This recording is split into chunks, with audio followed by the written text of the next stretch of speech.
voy a dar la bienvenida a Edgar Arandia, antropólogo, poeta, pintor, escribujante, columnista de La Razón, un intelectual que yo admiro, quiero muchísimo. Edgar, bienvenido.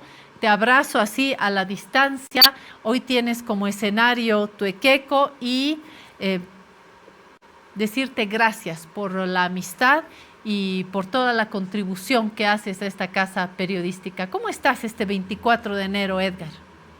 Bueno, primero un saludo a todos los amigos y amigas del periódico La Razón y de Bolivia y del mundo, porque hoy día 24 de enero, al compartir este ritual festivo, que no solamente se da en Bolivia, este ritual se ha expandido al Ecuador, al norte de la Argentina, obviamente el 3 de mayo lo hacen en el lado peruano, ya se festeja también aunque les parezca algo extraño, pero en Venecia y en muchos lugares donde los bolivianos, como de costumbre, han cargado su cultura y han emigrado con el Iquico, ¿no? Entonces, es un día muy especial para los bolivianos que viven en el exterior y para toda la gente que festeja este día como un acto de, diríamos, preludio a lo que se viene, que es el Anata.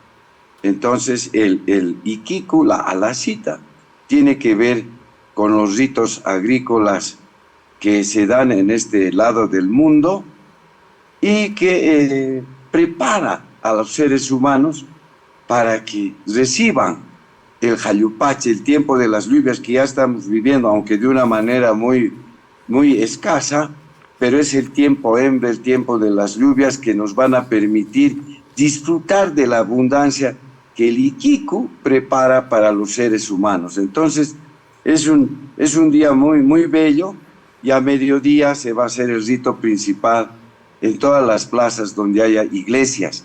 Y ese es uno de los rasgos que configura este rito pagano y desde la perspectiva dogmática católica, pero a la vez que se sincretiza con el mundo de la fe católica al momento en que se hacen hallar las hillas y las hispallas con los diáconos en las iglesias, y una vez que se sale de las iglesias se hace hallar con los yatiris. Primero es la bendición en las iglesias y después la halla para que estas miniaturas tengan un poder desde producir la fecundidad y lo que está simbolizando, los Edgar, autitos, sí, las semillas, ¿no? En y general. estos animales que vienen de dentro de la tierra, quienes habitan dentro de la tierra, ¿no? Como las hormigas, están los sapos también que tienen como un pasaje entre la tierra, el agua, lo húmedo. Esto también se va a reflejar en carnaval. Pero antes de llegar al carnaval y a este Anata, quiero agradecer a Edgar Arandia porque me ha llegado esto a la agencia de la calle Loaiza. Le han puesto hasta la estampilla. Miren el cariño. Gracias, Edgar. Está con su... Un gusto, con encantadísimo. su billetito. Bueno, Edgar me hace este regalo que lo quiero compartir ahora con ustedes, que yo sé que es mi nuevo equeco. Y quiero a propósito, Edgar, hablar del sentido del equeco, de los orígenes, pero también de lo que me ha pasado. Yo quiero compartir para que las personas que han tenido situaciones como la que yo tuve, hay siempre una solución. Yo tengo mi equeco, que tiene que tener nombre. Mi equeco se llama Pedro y se cayó porque mi gato estaba haciendo travesuras y perdió un brazo. Entonces, cuando le cuento al padrino, que es Edgar Arandia, me dice que al equeco no hay que botar, el brazo no hay que botar, hay que enterrarlo. Enseguida hablamos de esto, pero primero quiero presumirles mi equeco. Enseguida les... Ahí está. Ah. Mire. Como todo tiene solución, como siempre hay una nueva oportunidad en la vida, Aquí les presento a Prudencio. Este es mi nuevo equeco. Se llama Prudencio. Muy buen nombre. ¿Verdad? Porque es prudente, porque provee. Y como bien me dijo Edgar, este es un equeco especial para su comadre Claudia, porque está cargando un lápiz. Ahí está el lapicito. Y me gustaría que el padrino lo presente en sociedad a tiempo de recordar el sentido de esta figura, de esta illa, Edgar.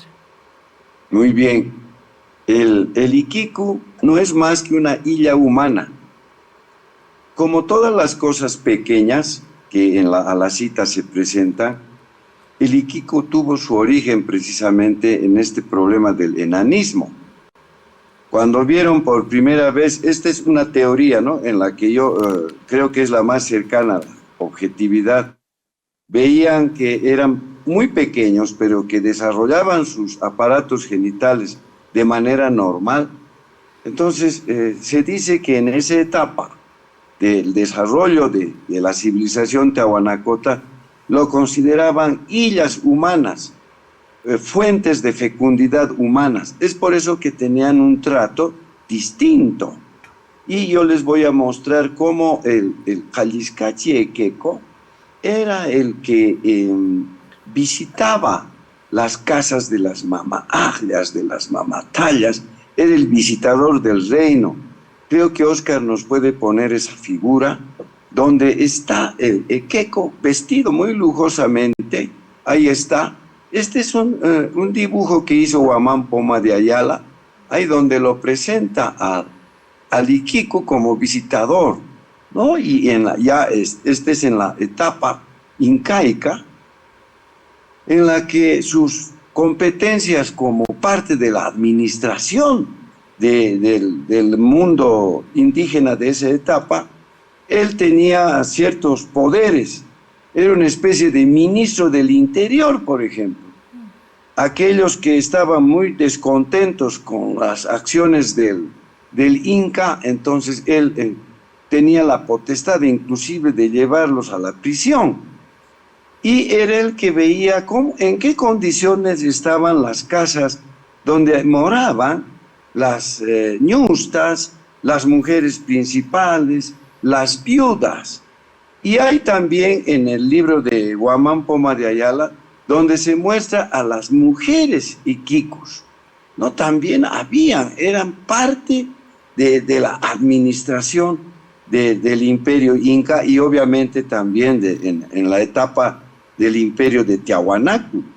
Entonces, de la parte mítica a la parte histórica, es que el Iquique empieza a mantener su presencia. Aquí en este cuadro vemos son dibujos que están desplegados de querus, que ustedes pueden ver aquí a la izquierda, al Iquique que está con un quitasol hecho de plumas de aves amazónicas que al Inca le están tapando, y el resto son los callahuayas o collahuayas que lo acompañaban. En la parte de abajo también se puede ver muy claramente al Iquique jorobado y a otras personas muy pequeñas que le están llevando al Inca. Entonces, el Iquique fue un personaje histórico.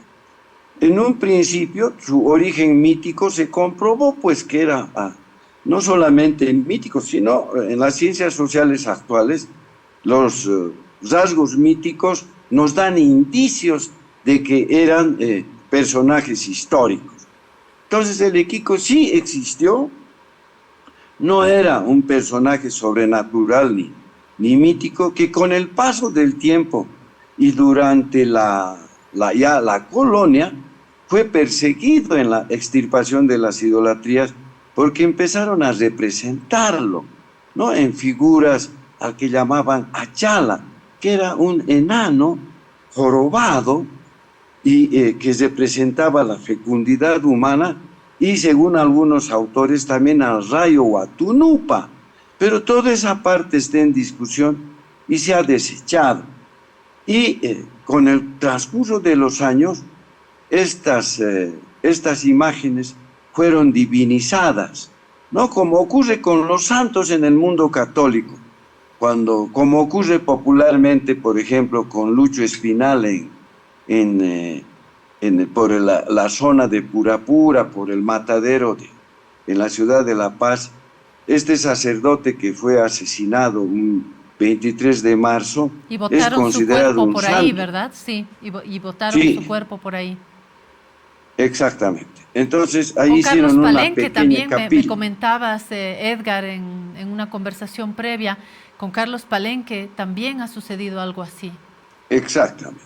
Con Carlos Palenque también se consideraba en esa etapa cuando apareció una hilla, una piedra con manchas de un mecánico de apellido Siles aquí en mi barrio, en la zona norte, apareció el rostro de Cristo y en el otro lado otro rostro muy parecido a Carlos Palenque. Entonces, para las clases populares, Palenque se convirtió en San Carlos, el santo de los pobres, y nada tiene que ver con la protocolización que se hace en el Vaticano para beatificar a estas personas, ¿no? Entonces, con el Equeco ocurrió un fenómeno parecido y se convirtió en una representación divina de la fecundidad, pero no Ahora, solo de la fecundidad humana, sino también de la fecundidad en general, de las hillas que representan los objetos que tiene el ser humano y las hispallas que son las semillas del mundo vegetal.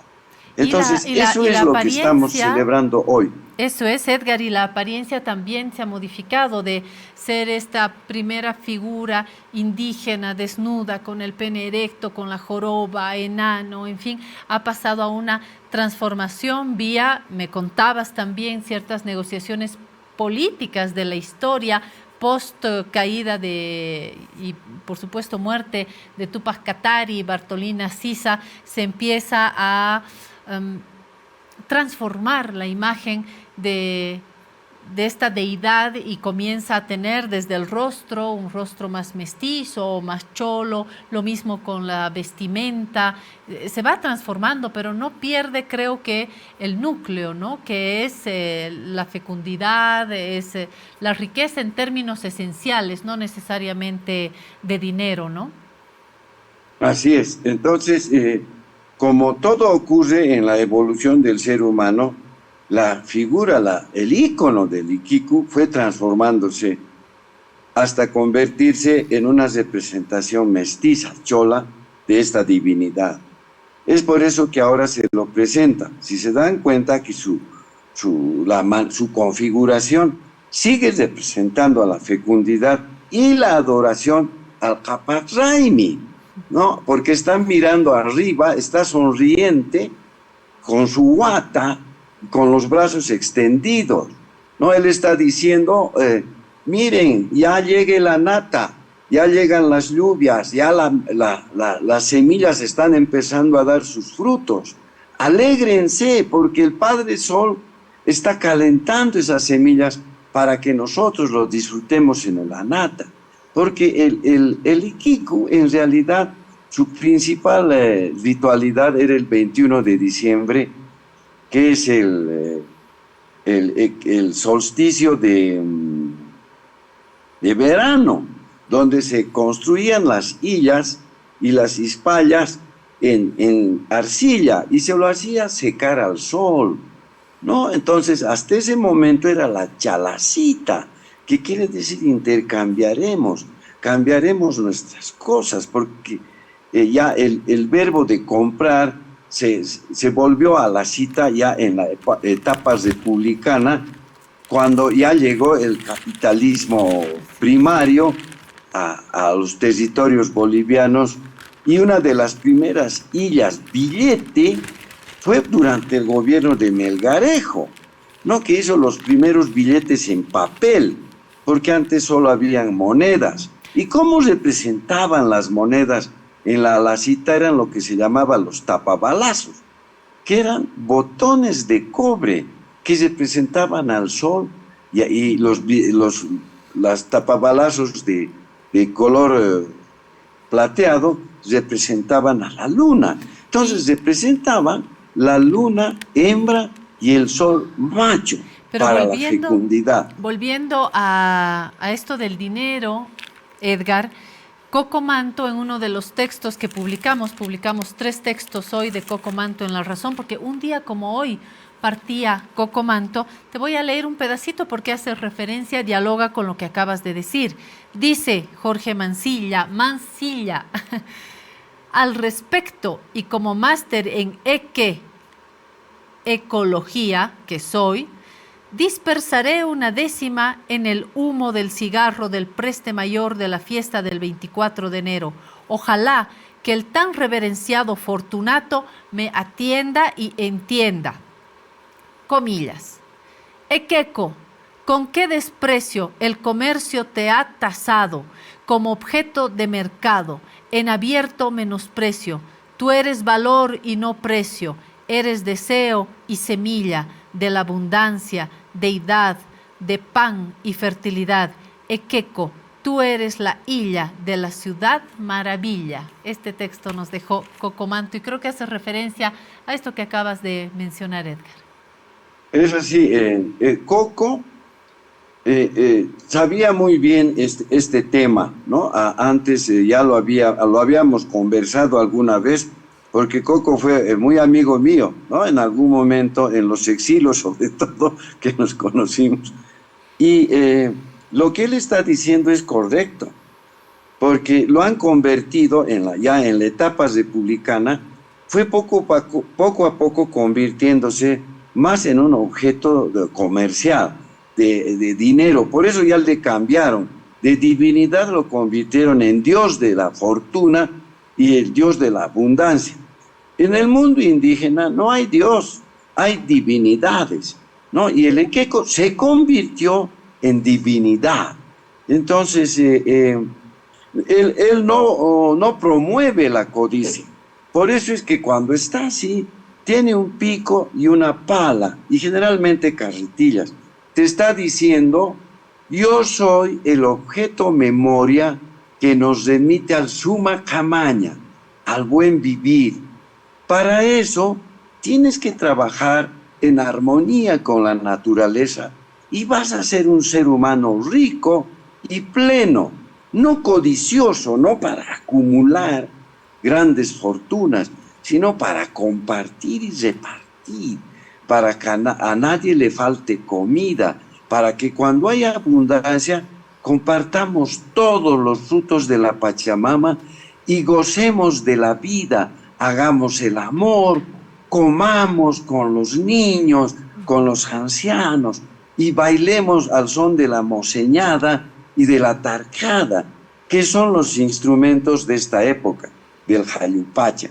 Entonces, el Equico es parte de todo el sistema religioso del mundo indígena y que este es el momento más alegre y poderoso donde se festeja la vida, la fecundidad del ser humano, de los animalitos, de la madre tierra, de la agricultura, porque este es también el momento donde se come el atapi, ¿no? Donde se comparte entre todos el choclo, que ya va a haber en abundancia, ya es la época de las frutas, de la lúcuma, del durazno, de la pera, de los ciruelos, donde hay flores, las mujeres se visten con flores, se están preparando para la nata, para ser madres, ¿no? Entonces es un momento de festividad en el mundo indígena. Y esto nos abre las puertas también de la nata, del carnaval, temas que abordaremos próximamente. Gracias,